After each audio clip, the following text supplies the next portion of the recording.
kita kembali tanya jawab. Pada kali ini pertanyaan pertama adalah apa itu credit default swap? Wah, ini pasti ada hubungannya tiba-tiba jadi nanya mengenai credit default swap dari kejadian yang belakangan ini pernah terjadi yang besar dan heboh itu dari perusahaan apa tiba-tiba lupa namanya.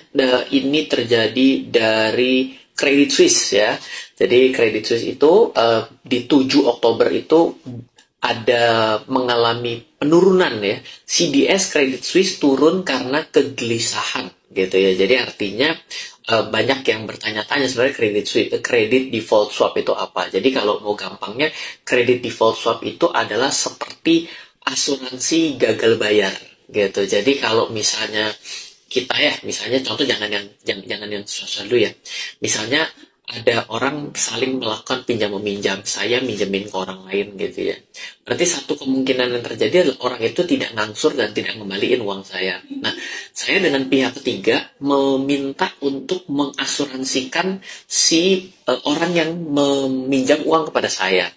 Jadi saya bayar sejumlah premi sehingga ketika bila orang yang meminjam uang kepada saya tidak bayar, maka saya akan mendapat penggantian. Nah, berarti biaya asuransi atau premi ini akan mengalami kenaikan adalah semakin tidak dipercayanya atau semakin jelek kualitas kredit daripada orang yang meminjam uang kepada saya, maka biaya preminya akan semakin mahal.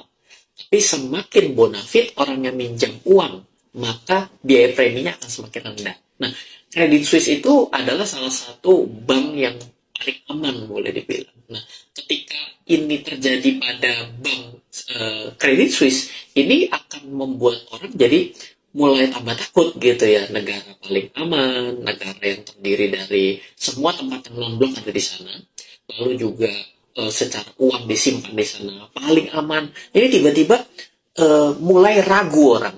Sehingga secara tidak langsung seperti preminya mengalami kenaikan.